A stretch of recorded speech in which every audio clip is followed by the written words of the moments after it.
paix et joie. Voilà, nous avons terminé notre cheminement. Au cours, l'autre vidéo que j'ai fait la dernière fois, je parlais plutôt des enseignements des apôtres, de la parole, de vivre la lectio, et quelle est la place de la parole, ainsi de suite dans notre vie. Alors, nous avons vu aussi au cours de ce cheminement, en fait, nous avons vu 3 autres thèmes qui sont aussi assez importants. Donc, le premier, c'était, parmi ces 3 thèmes, c'était la communion fraternelle. Alors, quand je parle de la communion fraternelle, j'aime bien opposer les mots. La communion fraternelle est opposée à la division fraternelle. Alors, la communion, ça vient de Dieu, la division vient du malin. D'ailleurs, Jésus va dire à Gethsémani, veillez et priez sans cesse car la chair est faible et l'esprit est ardent. Alors, on connaît les fruits de la chair, méchanceté, colère, ragot, cancan, délation, tout ce qui divise. Et il nous faut justement regarder cet art-là pour le présenter à Jésus.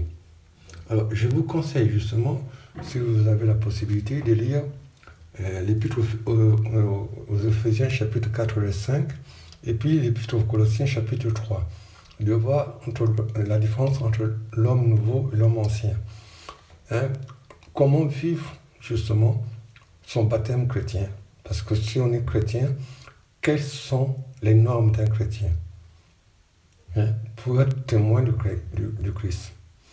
Alors, nous avons justement à vivre ces moments-là en regardant ce qui ne va pas, l'écrire, reconnaître que Seigneur, voilà, moi ça c'est mauvais, ça c'est mauvais, et les présenter au Seigneur Jésus. Vous voyez, dans notre Père, quand nous disons, mais délivre-moi du mauvais, sachons lui donner ce qui n'est pas bien.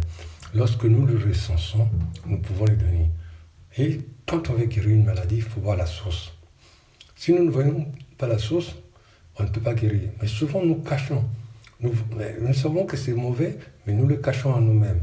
Oh, Jésus veut qu'on lui donne ce qui n'est pas bon, ce qui nous tue, ce qui tue sa communauté.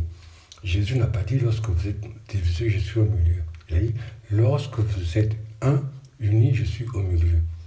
Ce qui divise ne vient pas de Dieu, ça vient du malin. D'une manière générale, lorsque dans la famille, dans le groupe de prière, il y a des problèmes et des divisions, dites-vous bien qu'il n'est pas loin, l'ennemi. Lui, il se réjouit que lorsqu'il y a la division. C'est son travail, diviser.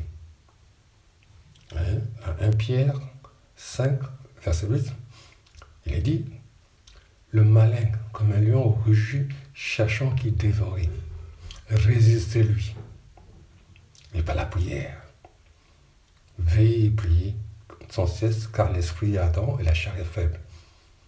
Et il y a opposition justement entre le fruit de la chair et le fruit de l'esprit. Il y a antagonisme entre la chair et l'esprit. Voilà, ça, c'était sur la communion fraternelle. Alors, j'insiste énormément sur ce point-là. Il nous faut regarder ce qui n'est pas bon, ce qui tue la communauté pour grandir. Puis après, vous regardez, par exemple, Philippiens 2, 1 à 5, ça nous donne tout ce qu'il faut pour vivre la communauté. Ensuite, nous avons vu la prière, et c'est notre Père. Et nous avons décliné ça sur 5 ou 6 vidéos. Je vous recommande d'aller le voir, parce que les mots sont essentiels. Ça nous permet de nous regarder dans le miroir et avoir un regard par rapport à nous et par rapport aux autres aussi. Et il nous faut pardonner, pardonner, pardonner. Et nous avons terminé justement, la dernière semaine, nous sommes montés dans les cénacles où nous avons essayé de regarder l'action du Saint-Esprit. Non seulement sur la première communauté, mais c'est aussi, nous avons essayé de regarder les dons spirituels. Et puis, l'objet de la promesse.